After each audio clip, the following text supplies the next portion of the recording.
Hey guys, welcome to another recent viewing video that I probably should have done yesterday or the day before, but it doesn't really matter. The movie that I watched wasn't the kind of movie where if I didn't document my thoughts right away, it would make much of a difference in my recollection of it. And the movie that I watched is Boyhood, which was the new movie from Richard Linklater, who is a guy who I have, the more I think about it, the more I realize, wow, I've really liked a lot of movies that this guy has done. I'm going to try to pull up his filmography here real quick. This is the guy who did, well, a movie I would like to talk about someday that I'd like to watch the movie and do one of these for is a movie called Slacker that came out in 1991. I'm not going to talk any more about it really because it's been so long since I've watched it, but it left a really indelible impression on me. So like I said, I want to refresh my memory about it and then get into it at another time. Some other movies that people would probably know is Dazed and Confused. I'm not sure if I've ever seen the entirety of that movie. It's a pretty popular movie with people. The Newton Boys was a movie that I watched that I actually really did enjoy. I saw that in the theaters back in '98. School of Rock I have not seen, but it's a Jack Black movie, and people seem to be pretty into it. He did the Bad News Bears 2005 movie. A Scanner Darkly, which is something I did watch. That one was a little out there for me. But I mean, I'm into some out there movies, but it just didn't really do much for me like it did for some of my friends who had recommended it. There's some other movies on here that I don't really recognize myself, but Boyhood being the one that he released last year, and that I think was pretty awesome. Here's some like I guess a very short description of what the movie is about. I lost my train of thought for a moment, but it's just a movie that kind of tells the tale of this kid and his family and the people around him from when he is 6 years old till 18, graduating from high school, going to college. And that may seem very underwhelming. That seems to be a common thought for the entire thing. That, like, I had a lot of friends and stuff who asked me, well, was there any kind of a like climax to this movie? Was there anything really to it? No, the truth of the matter is no, not really. The movie was almost 3 hours long, and it doesn't really have like a setup and a resolution to anything. It's just literally watching this kid, his sister, his parents who are divorced or were never married and are separated, and their lives over the course of like 12 years. It's something that I saw a reviewer call an extraordinary movie about an ordinary life, because it is very ordinary.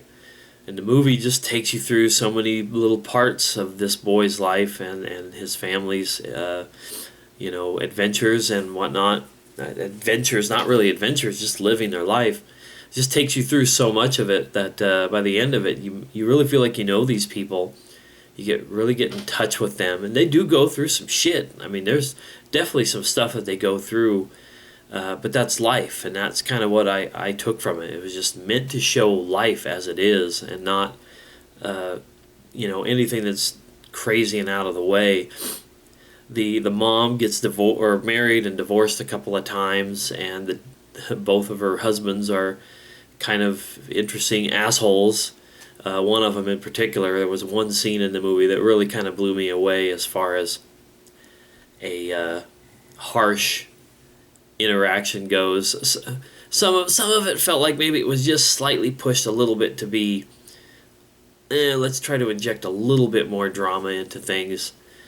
But it's not like anything in the movie was, out of place. It was real. It was reality for sure. I think part of the reasons why I liked it was, well, I mean, I could kind of identify with some of it.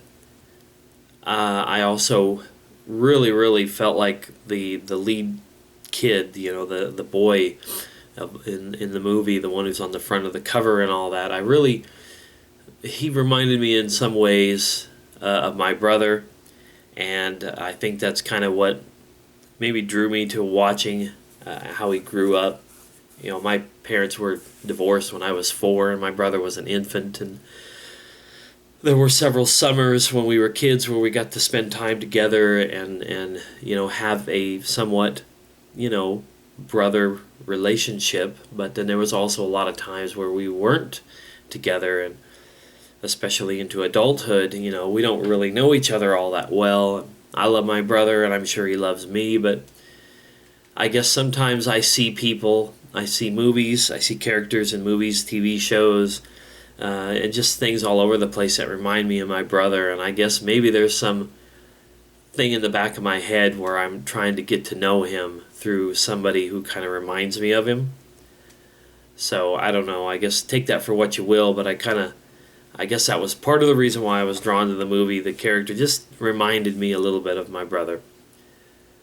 And it reminded me of, parents who are divorced and get married and have relationships and how it affects the kids. And I had a stepdad who was an asshole, kind of sort of along the same lines as one of the ones in this movie, but since I was the one who was only there during the summers, I didn't see all of the things that I know that he had done.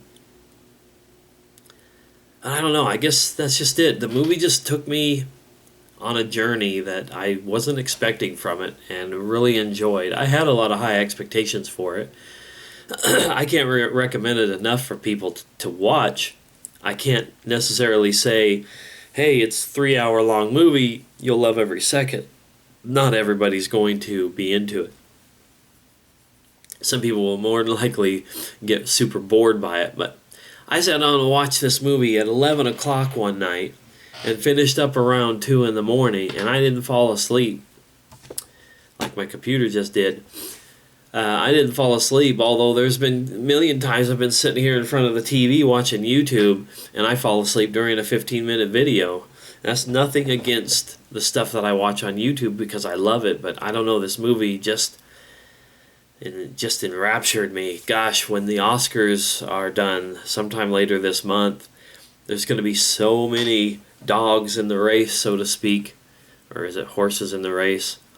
There's just going to be a lot of movies, a lot of actors, a lot of directors, a lot of stories that I'm going to be rooting for. It's going to be, well, thankfully, by the time the Oscars have played, I will have watched a lot of those movies that I've really been interested in, and then I'll have something to really watch the Oscars for.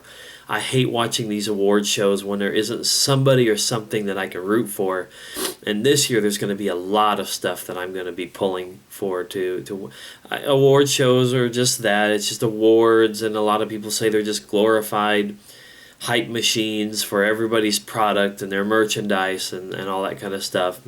I understand that. I can get behind that idea, but I still like just seeing things that I enjoy sort of get a highlight, get some spotlight, and get rewarded in some way. Not to mention the Oscars often expose me to stuff that I hadn't seen or maybe that I didn't know enough about. And sometimes I get to watch some movies that I might not have even thought twice about before.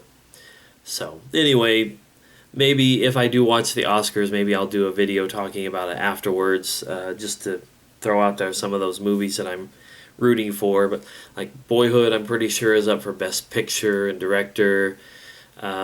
There's Birdman, there's Gone Girl, there's probably some other things that I'm not thinking of. But I'm really excited to I'm just excited about movies. I knew this is what was going to happen. I'm sorry that I'm getting off track from Boyhood, but I knew that the moment I pried myself away from YouTube and gaming and stuff and just gave myself a little bit of time every few days to sit down and watch a movie, I'd be super excited about movies again.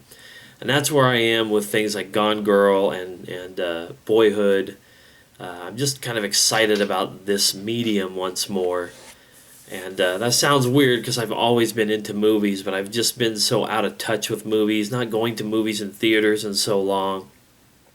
Used to go to so many every year, and now I'm lucky if I even go to one or two. I know I saw a few of them last year, but this kind of movie is not something I usually go to theaters for. It'd be nice to see some more thought-provoking movies and not just the action blockbusters. Well, anyway, I'm still just kind of rambling here. Boyhood, it was a really good movie. I really thought that it was everything that I had hoped for and more. So, if a 3-hour, almost 3-hour long movie about watching a kid grow up. Oh, I forgot one of the most important things I wanted to mention in this video, of course. The movie itself takes place over 12 years because the movie itself was filmed over 12 years with all the same actors. Patricia Arquette and Ethan Hawke are the parents. It's Eller Coltrane and Lorelai Linklater, which is Richard Linklater's daughter, as the two kids. Let me get back to this. Yeah, Eller Coltrane, Lorelai Linklater, and everybody in the movie who has any kind of a lengthy part in it. It's the same actors, and they were filmed over the course of 12 years, coming back roughly once or twice a year to film a few days of scenes for each year in the life of this kid. And it's never just laid out as 2003, 2004, 2005, but you know when it cuts to a new point in the story, and you see all these people age and grow up right before your eyes. The kids growing up, but even the adults as they changed their looks and everything over the years. It was just, I don't know, it was really awesome. That was what drew me to the movie. I saw the movie Boyhood. I was like, oh, what's this all about? And as soon as I started reading about it being actually physically filmed over 12 years, I was like, that's really cool. That's different. That's innovative. You know, that's not a lot of people. I don't know of too many movies. I know there was a link on Wikipedia. It said movies that have been filmed over years, and I haven't looked at it yet, but there can't be too many movies that have taken an approach like this, a dedication to it, a labor of love for 12 years to bring this movie to the screen. That was pretty awesome to me. So another thumbs up thing that I could say about it. It was different, and I love stuff that kind of pushes an envelope or does something different. So anyway, I'm going to shut up now. That's that. It's actually time for me to go watch another movie. So I hope you enjoyed this. Check out Boyhood. If anything about it sounds interesting, go check it out, and I'll see you next time.